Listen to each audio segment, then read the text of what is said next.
Well, it's a privilege to be with you and to know Adam and what he has started. And, I've spent 16 years in American politics, but I don't think anything that we've accomplished comes close to what we're seeing happen here in your own state with OpenTheBooks.com. Republics require four things to survive. They require faith and trust in the rule of law. They require economic freedom. We're now 17th in the world after 200 years of being number one. Economic freedom is defined as the ability to start and grow a business. Number three is limited government. We have anything but that, both at the federal level and often in states like Oklahoma, it's not limited. And then finally, a virtuous and moral people. And the combination of those four things are what our founders realized that we had to have, and their vision on what they wrote, both in terms of our Declaration of Independence, but also in our Constitution, and the struggles that gave us that Constitution, depended on leadership, visionary leadership, much like Miss Lillian Rosen, and much like we see your speaker today. It's an honor for me to be here at City Club. I believe our kids are worth saving. Our country's worth saving for them. I travel more than I ever did when I was U.S. Senator or Congressman because we have to wake up, and we're the ones that are going to fix that. And Adam Andrzejewski is creating a way known across the country today where we can actually have sunshine and hold those in elected public office accountable.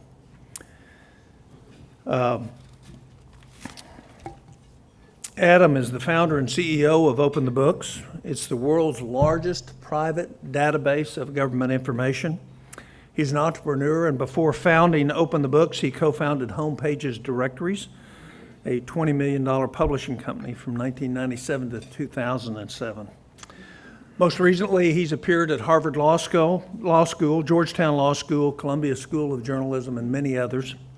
He's had an interview with Brian Lamb, if you've seen it. It's excellent, on C-SPAN, on what sunshine and what our founders thought was important, an accounting of the books and transparency for us as citizens. He ran for governor of Illinois in 2010. He's a graduate of Northern Illinois University. He's run the Chicago Marathon 6 times. Most important, he's married to Carrie and has 3 lovely young daughters. He's my hero because he's doing something for the future that many of us haven't done. And he's investing his life in it, his time, and his pursuit so that the future for our children can be just as good as it's been for us. Will you welcome, please, Adam Andrzejewski.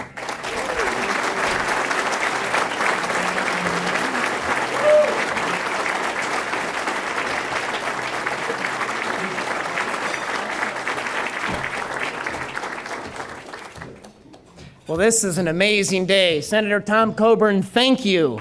Thank you for your bold leadership, your courage. Thank you for being our honorary chairman at OpenTheBooks.com. We appreciate you. Senator Coburn has the work ethic that inspires this entire movement. Today, he was on a plane at 6 o'clock in the morning. He woke up at 4:30 in the morning. He did 3 events here. He's now flying out of here. He doesn't even get to eat lunch with us here today. He's got another event tonight. He speaks at 6 o'clock down in Montgomery, Alabama. Dr. Tom Coburn, thank you for your leadership.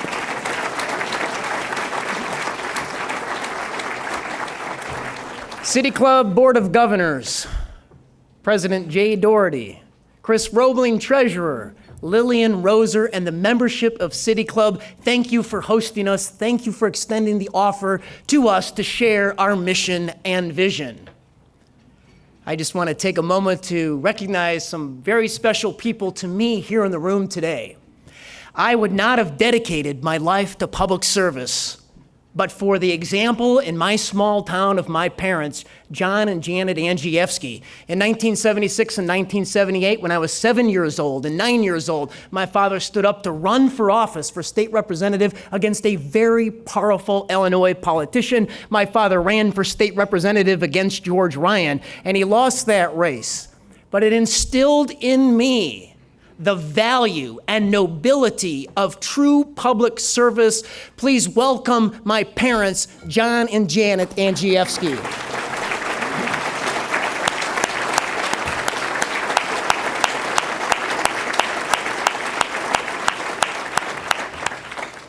And I just want to say a few words about my wife, Carrie.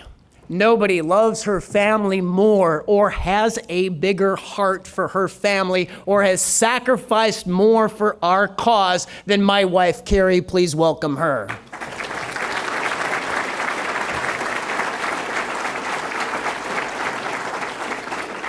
And if you've been around since 2010, you remember my daughters. They were babies and toddlers at the time. And now we have a teenager. Ellie is 13 and a really good kid, and Molly is 11, and Emma Kate is 9. They're 2 ballerinas and a pianist. Girls, your mom and I, we are proud of you.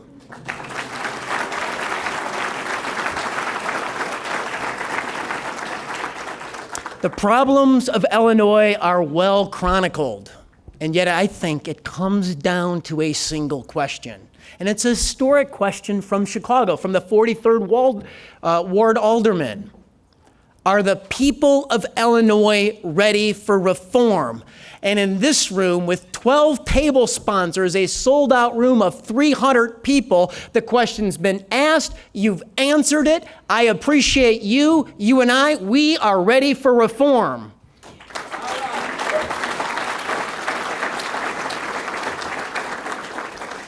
And as you know, a fish rots from the head down.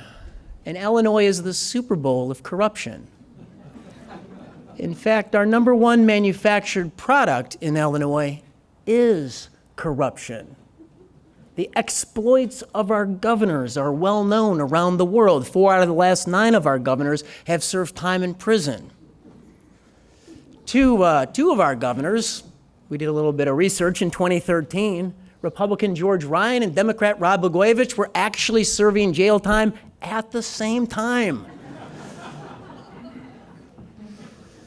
But what we found in our oversight piece from last week, published at Forbes, and it trended number 1 at Forbes, if the governors don't go to jail, the citizens of Illinois and the taxpayers pay a heavy price on their lifetime pension payouts. Take, for example, Governor Jim Edgar, Republican governor, who retired after 20 years of public service and took a General Assembly pension for $163,000 today. And then he served 20 years at the University of Illinois as a professor, and he's taken an $83,000 a year pension there.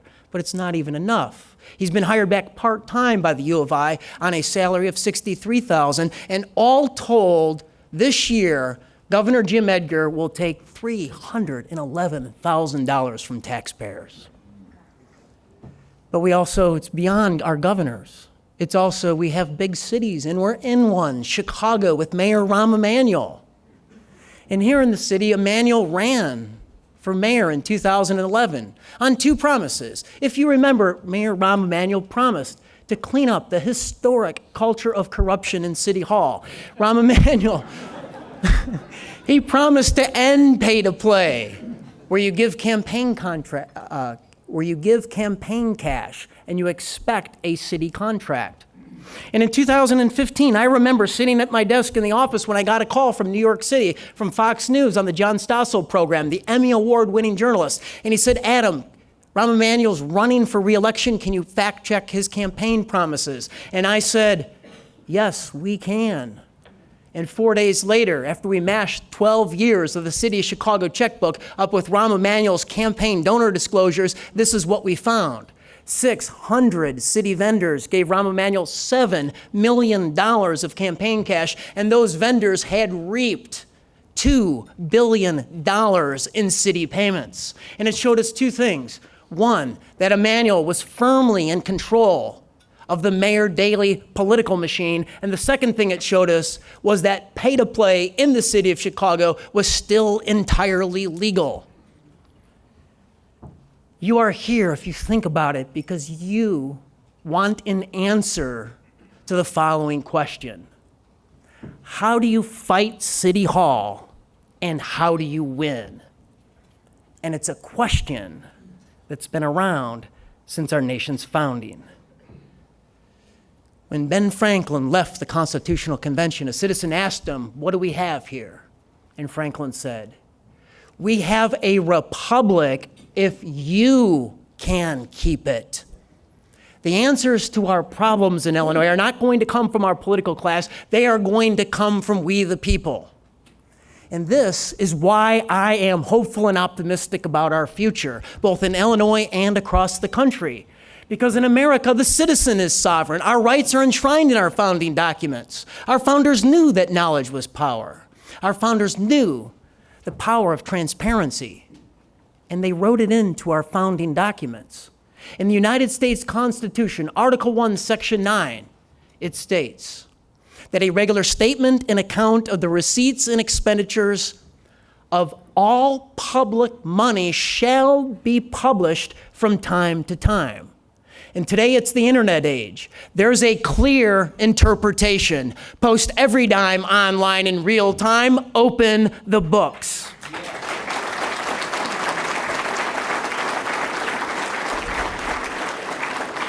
My name is Adam Andrzejewski, and I founded OpenTheBooks.com on the clear vision to capture every dime taxed and spent at every level of government across the entire country, create a database that's easy for people, watchdogs, journalists, think tanks, media to access that data and hold the political class accountable for their tax and spend decisions. And we've had a lot of success capturing data.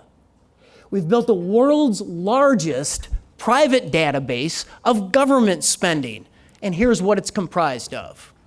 At the local level, in 60,000 municipalities across the country, we've captured 16 million public employees' salary and pension records.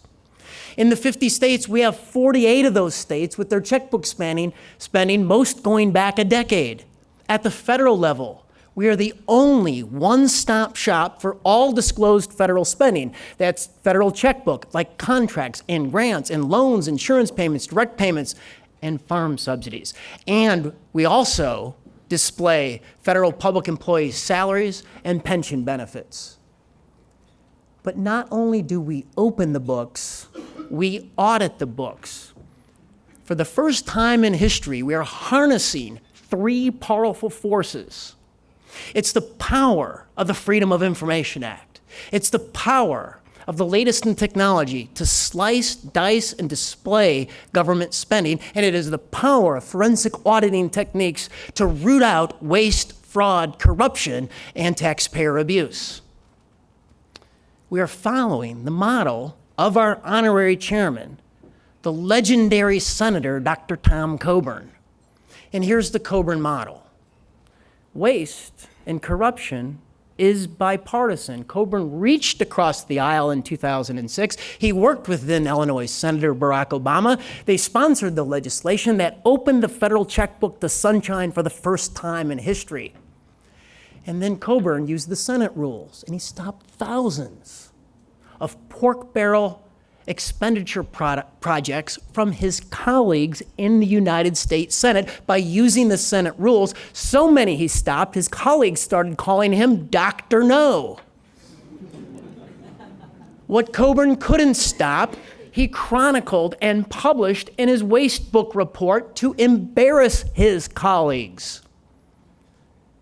But it also took courage. You see, in 2004, as a freshman in the well of the Senate, Coburn stood armed with an amendment to stop an earmark, a $300 million earmark from mainland Alaska to an island off the coast that served 100 people. It was a bridge, and he knew he was going to lose the vote that night. He knew he was going to be retaliated against, and he was. The Republicans in the Senate stripped his ability to practice medicine while in the United States Senate, but he knew that when the American people found out where their tax dollars were going to be spent. He knew he would stop that bridge, and he eventually stopped that bridge and used that example, that bridge to nowhere, to stop earmarks as we know it.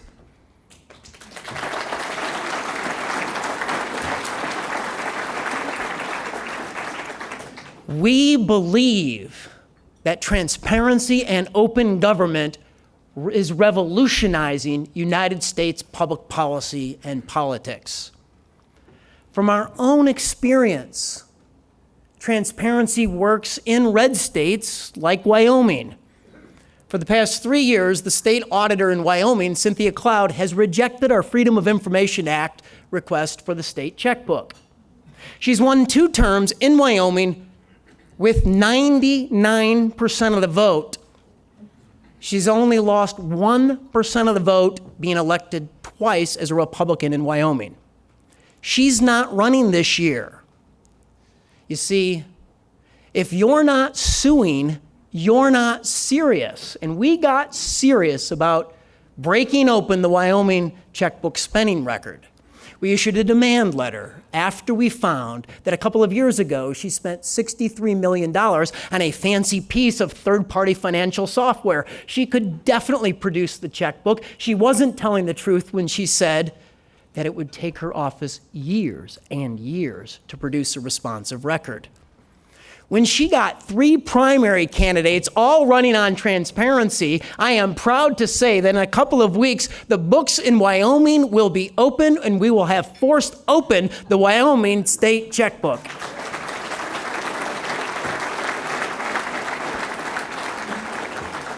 Cynthia Cloud decided not to run for re-election anymore. Transparency works in blue states. Even in states like Oregon. In Oregon, in the lead up to the 2016 election, we received a tip that one of the most powerful politicians in the state, the chief regulator, the head of the Bureau of Labor and Industry, Brad Avakian, and you know Brad Avakian. He's the regulator that regulated the wedding cake bakers into bankruptcy. And the tip said, and we fact-checked it, that he was using his state agency resources on his campaign. And we built out a troubling pattern of using state employees on the campaign, and we published it at Forbes, and immediately the state's largest newspaper, the Oregonian, reached out to his campaign, and they said, yes, it's true. We use state employees on the campaign, on state time, but they make up the time later. And that's illegal, even in Oregon. And Brad Avakian's the first Democrat to lose statewide since 2002.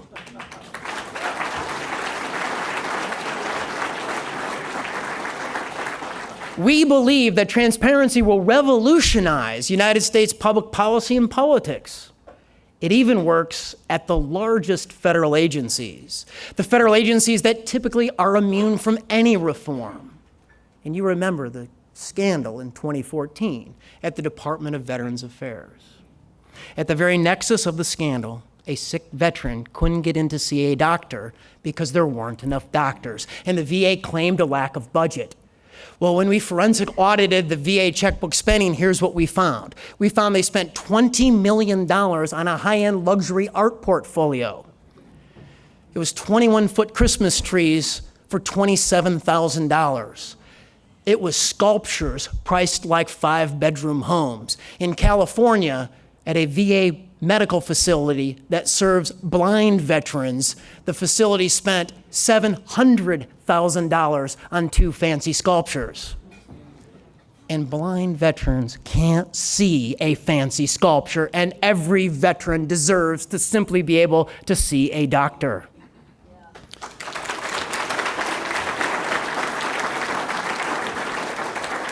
We pushed our findings to Good Morning America and ABC News. They were picked up by powerful Senate Judiciary Chairman Chuck Grassley, who wrote a 3-page letter to the then VA Secretary Robert McDonald. And within 34 days of Good Morning America publishing that material, the VA Secretary apologized and instituted new rules to stop the practice on a go-forward basis. And that's the power of transparency.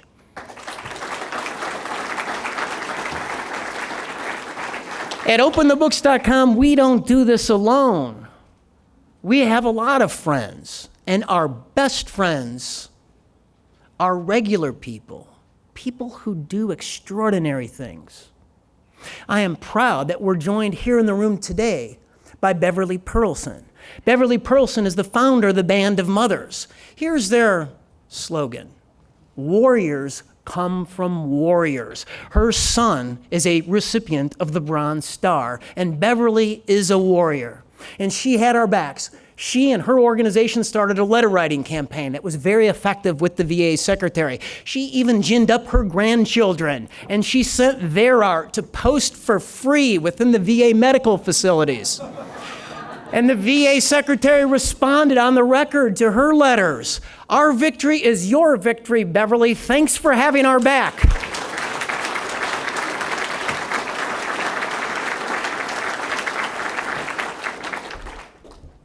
I am proud that our data, it's free for everyone to use at OpenTheBooks.com. We're a public charity. Anyone can use it to hold the political class accountable. And I am so pleased that independent third-party watchdog organizations are using our data with great success. There are 2 retired military veterans from Southern Illinois. Their names are Kirk and John Kraft, and they're the founder of the Edgar County Watchdogs, and I want to read you what the Chicago Tribune wrote about them on the front page of the paper not long ago. They are the muckrakers of the farm fields, the bloodhounds for small-town waste and corruption, the self-appointed guardians of taxpayer money who comb through the books of municipal governments all across Illinois in search of misconduct and misspending. Here's their model, and I believe it's the most substantial and robust watchdog model in the country. You start with open data. When you do, you will have questions.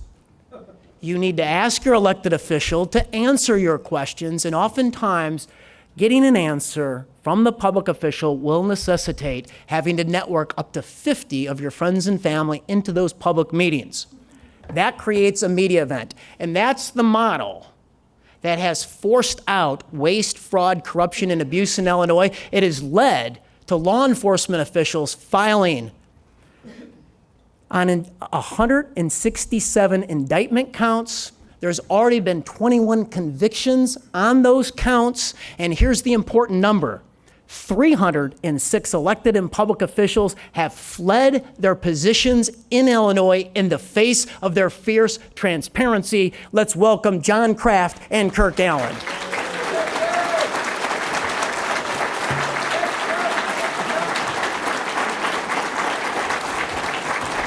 It takes courage. They are real heroes. We knew that transparency was powerful, and we believe it will revolutionize United States public policy. When we first got started in 2011, just right here in Illinois, we got started by publishing for the first time ever the pay and pensions from virtually every single level of government in the state. And very quickly, we found and issued our first Big Dogs report. Leading the Big Dogs report was the treasurer of Lyons Township. His salary in 1 year went from $164,000 to $296,000. The citizens in his district knew that wasn't right, but they lived in Cook County, and typically in Cook County, the prosecutor cannot find public corruption anywhere. The Better Government Association got involved. They made a lot of noise, and I am proud to say that eventually that treasurer was indicted for stealing up to $1.5 million over a 20-year period. He pled guilty to a 9-year sentence in jail.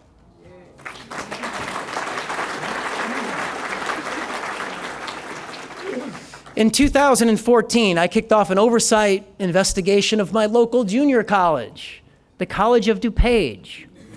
I knew that then incumbent Governor Pat Quinn was coming to campus to deliver a commencement address. So I filed a Freedom of Information Act request for the emails of College President Robert Bruder.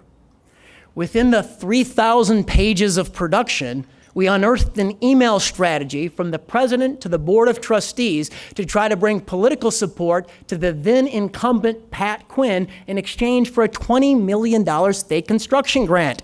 When we unearthed that email, we stopped that grant.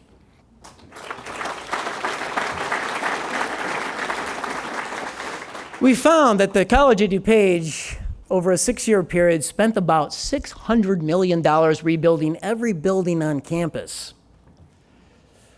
But they built more office space for the executives than classroom space for the students. They built an upscale French restaurant complete with a world-class wine cellar and hired a French sommelier.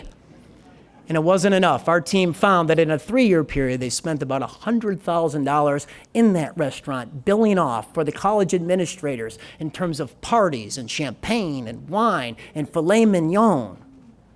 $100,000, and the Chicago Tribune picked up that story, and they added another $2,000 as they dug deeper into other years. But our teams didn't stop. The college claimed they were transparent with every dime. And we fact-checked that promise, and we found in a 6-year period that they hid $100 million from taxpayers, the media, from the Board of Trustees itself. Only the president, the chairman of the board, and the accounting staff knew the details on those expenditures. And what could be in $100 million? The president's shooting club dues. Wine, $250,000 of wine purchased as instructional supplies. When the president went to Botswana, Africa, to shoot an African elephant, he billed off his global satellite phones. And then our teams of auditors found that the chief radio station engineer traded to the tune of over $400,000 with himself. And we pushed this to the Chicago Tribune, and they dug a deeper investigation. They published 2 front-page news articles, and then the state's attorney, Bob Berlin, indicted that radio engineer for stealing $443,000. And he pled guilty last October to an 8-year sentence in jail and paying back the taxpayer a restitution payment of $400,000.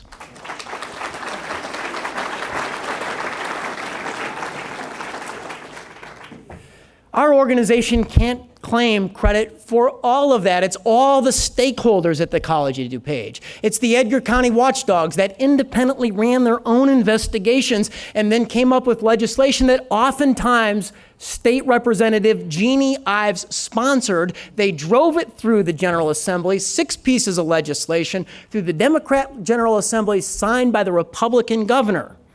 It is the Daily Herald and the Chicago Tribune that put tons of front-page ink on that story. It is organizations, grassroots organizations like the West Suburban Patriots and Carol Davis that put hundreds of volunteers in those meetings. It's the teachers union that took a no-confidence vote on Robert Bruder as president of the school. And it is the leader of the movement that emerged on the board, the fearless Kathy Hamilton, and she also joins us here today.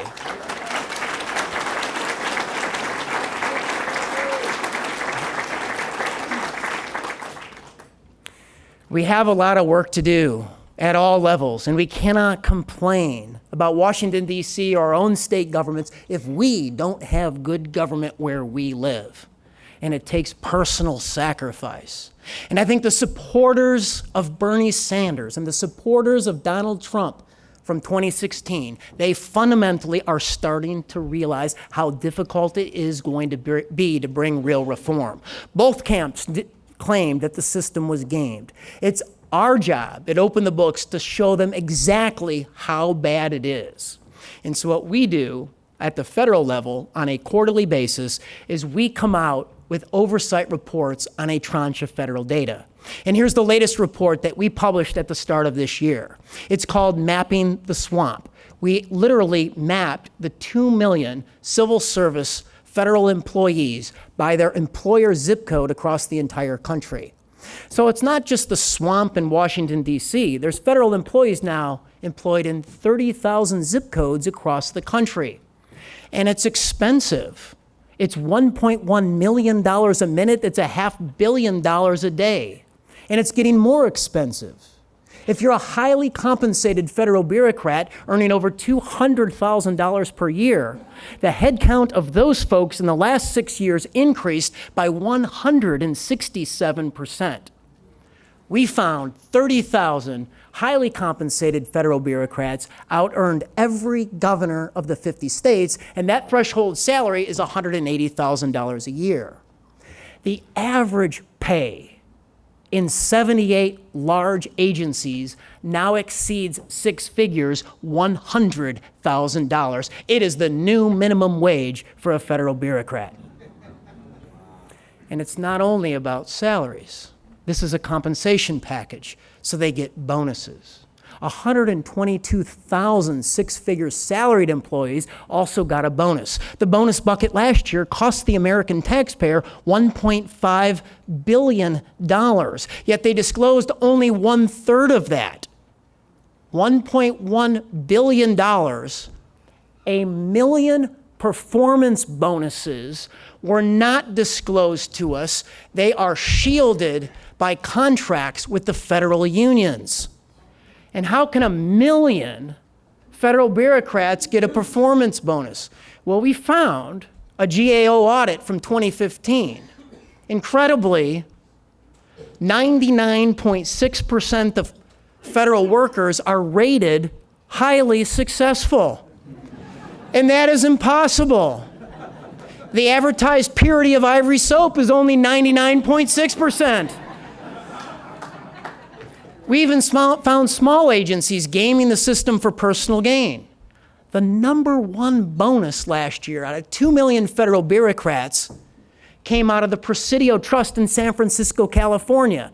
They are not curing cancer. They're not sending a man or woman to the moon. They're a land management agency on a former military base at the base of the Golden Gate Bridge. The human resource manager last year took a bonus of $141,000. Their realtor got $82,000. Their program manager got $78,000. In the past 3 years, 6 out of 10 highest bonuses in the entire federal system came out of the Presidio Trust. Join me on the clarion call. I think Congress should investigate this. How can the Presidio Trust game the system for personal gain? It's a compensation package. It's not only about salaries and bonuses, but it's also about benefits. If you hit your 3-year anniversary as a federal bureaucrat, you stand in line to get 43 days of paid time off. That's 10 holidays, 13 sick days, and 20 vacation days. That's 8.5 weeks of paid time off. Let's take a poll of the room. Who here in the room today gets 43 days of paid time off? Nobody. This isn't France. That benefit cost the American taxpayer last year $22 billion. So I've got a great idea. Let's just cut it back to 30 days, 6 weeks of paid time off, which is still extraordinary.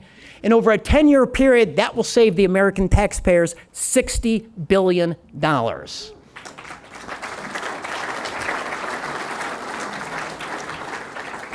You can't make America great again until you make America accountable again.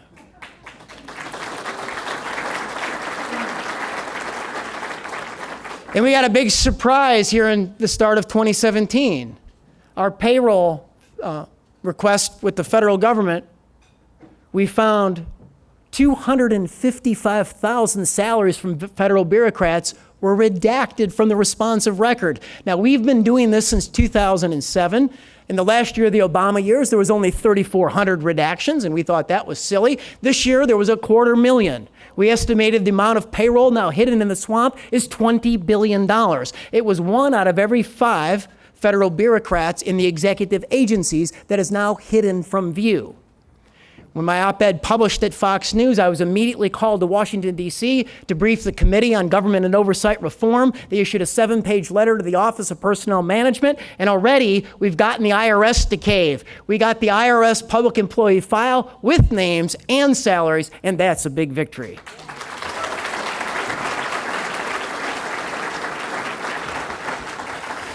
The party out of power always says they're going to drain the swamp.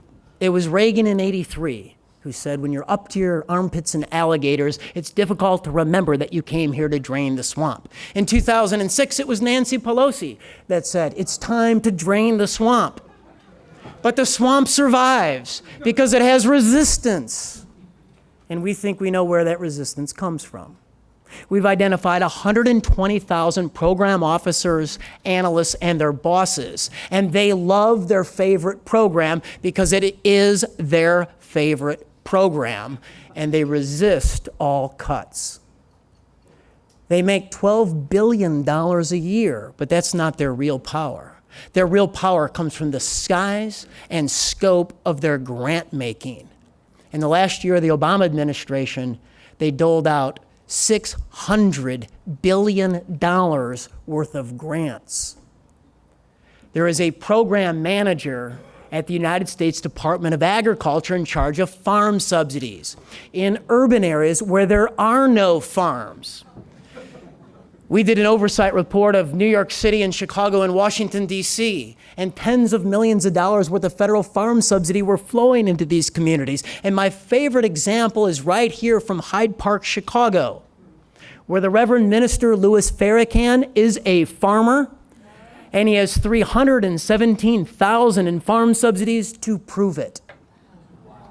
There is a program manager over at the EPA, the U.S. Environmental Protection Agency, and they purchased $92 million worth of high-end luxury furniture.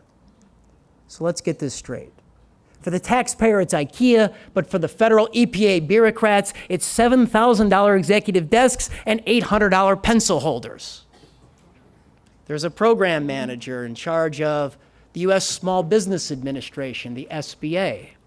You know, those are the folks that are supposed to be lending to mom and pop businesses on Main Street.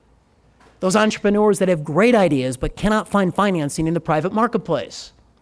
We did an oversight report and we found $200 million worth of SBA lending went to private country clubs, golf clubs, beach clubs, tennis clubs, and swim clubs across America. We found $14 billion didn't go to Main Street, it went to Wall Street with no transparency thereafter. And look, in America, we should never demonize success, but you and I, we shouldn't subsidize it either.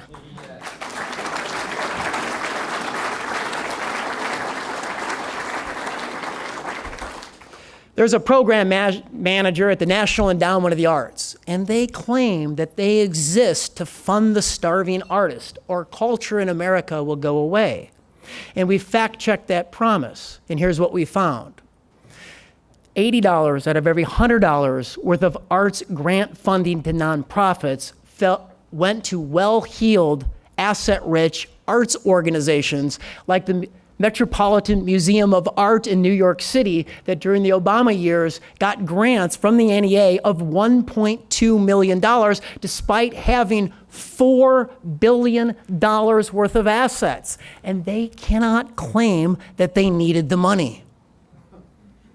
And speaking of the elites gaming the system, we did an oversight report of the 8 colleges of the Ivy League. During a 6-year period, we quantified they received $42 billion worth of taxpayer subsidies, direct payments, and special tax treatment on their endowment and assets. We compared the 8 schools of the Ivy League on the direct federal payment receipt versus state governments. If the Ivy League collectively were a state government, they would outrank 16 states on the receipt of federal money. We showed the Ivy League colleges were off mission. You know, they're supposed to be educators, but they're now more federal contractor at $25 billion worth of federal payments than they are educator, having raised only $22 billion worth of undergraduate student tuition. We showed that they received all of this taxpayer help despite the fact they have a $120 billion endowment. We pushed our findings to the editorial page of the Wall Street Journal. Fox had the exclusive in 7 segments. And here's what the Ivy League needs to hear from all of us. There is no public purpose to compel working and middle-class taxpayer dollars to fund your operations. You need to lighten the load on the American taxpayer.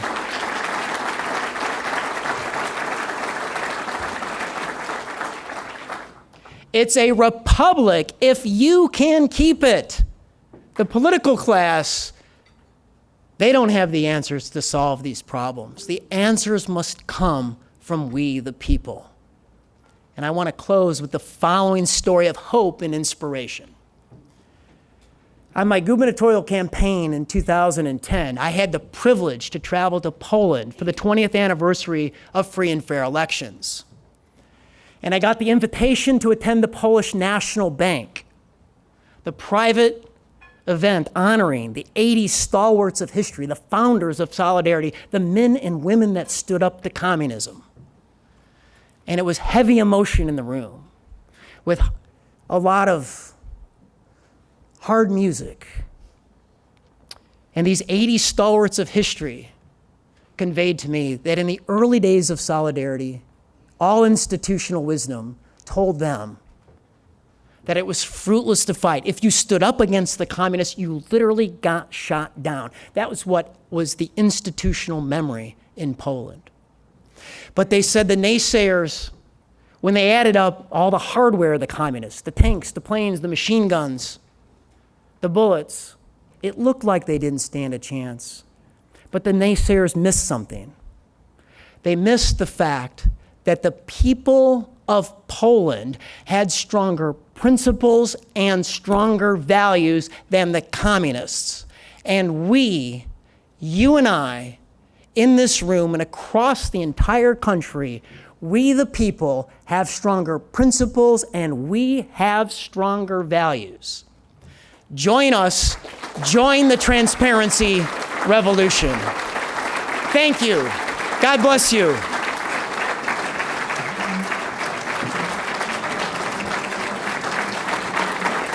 Thank you.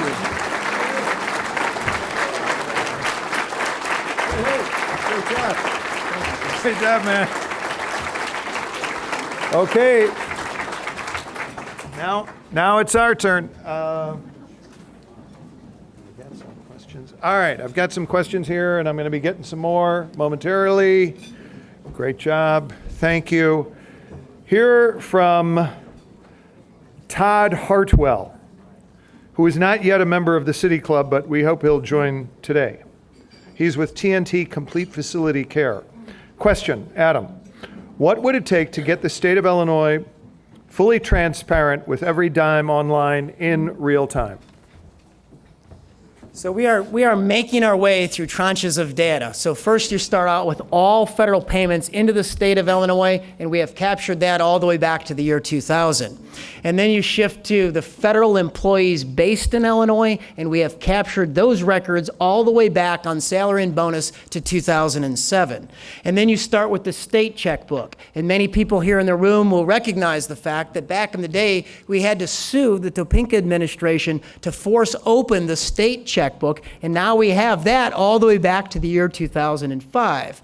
And then we have all state employees, and there are 8,500 of them that make more than $100,000 a year. You even have state nurses and corrections that last year made $254,000 because of overtime.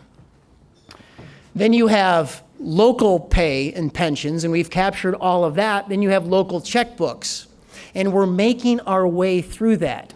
I think the central question facing the state, though, is on pensions. Our unfunded pension liability is $250 billion, $20,000 for every man, woman, and child roughly in the state. Illinois has 660 pension programs. Wisconsin has 4. Iowa has 12. And the double dippers are crushing taxpayers in the state of Illinois. Well, speaking of the state of Illinois, State Rep Tom Morrison asks, says, I totally support what you're doing. Thank you. Much of what you're discussing is discretionary spending. Here's his question. Is there a role for Open the Books on entitlement spending that threatens to bankrupt us? So first of all, the question comes from State Representative Tom Morrison. Tom Morrison in 2010 was the first non-public employee as a state rep to decline his state pension. Tom, thank you very much. You've saved all of us millions of dollars. So our role at OpenTheBooks.com, everybody has a swim lane. Our role is on checkbook expenditures. So we have not delved into entitlement programs like Social Security, like Medicaid, and other programs like that.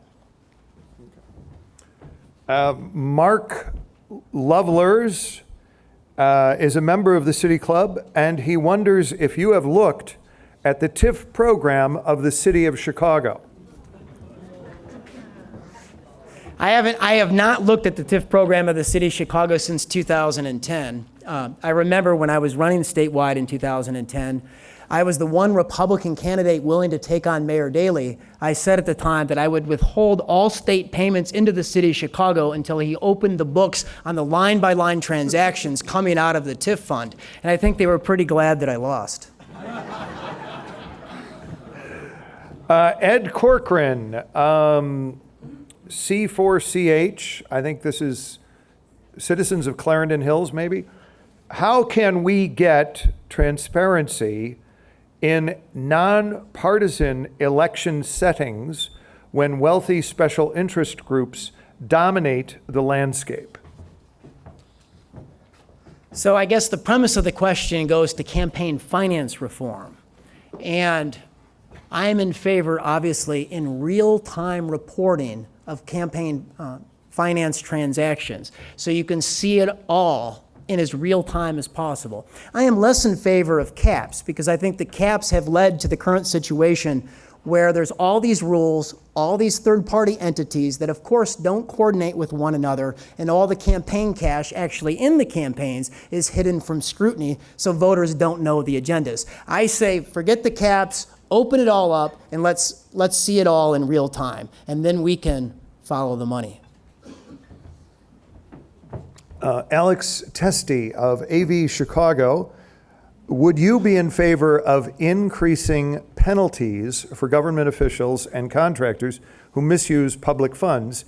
If so, what do you have in mind? Well, it's a great question. I think we should enforce, first off, the laws on the books right now. I mean, so think about this. What state's attorney is enforcing public corruption laws? And hardly any of us can think of any prosecutions. I remember, we have a attorney general, and since 2002, her name's been Lisa Madigan. And she ran for office. She told the Chicago Tribune editorial board that she was going to prosecute public corruption from the perch of the Illinois Attorney General, even if she had to indict her father. After 2 terms, the Chicago Tribune editorial board refused to endorse her again for election because she punted on public corruption. The people, it's a 95% issue on the question of whether the people of Illinois believe that when government spends a tax dollar, there's some form of corruption involved. We, the people, get it. We're ready for this reform, and we need to elect prosecutors. Got just 2 or 3 left here. Derek Crenshaw asks, can you explain what he calls the greatest lie ever told, that tax cuts cause deficits, not overspending? So Crenshaw says that when you say tax cuts cause deficits, not overspending, that is a lie. He asks if you can explain that. Sure.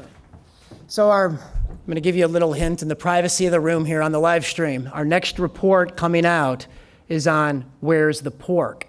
And it's on the oversight of the $600 billion worth of federal grant making in fiscal year 2016. So here's the top line on the report. Pork barrel spending is bipartisan. In the top 10 congressional districts receiving the most federal money, 5 are represented by Democrats, 5 are represented by Republicans. In the top 50 districts, it's roughly equal. It's 27 Democrats and 23 Republicans. Pork barrel spending is home to both parties, and you can see that with Republicans in control of all levels of federal government, both chambers in Congress and the presidency, and they just passed the $1.4 billion federal omnibus spending bill. At OpenTheBooks.com, I can tell you we're going to spend the next 3 years of our life giving oversight to Donald Trump's administration and the spending of his executive agencies. And because of these omnibus spending bills, unless Trump and his agency heads gets their hands around where our tax dollars are going, it is not going to be pretty.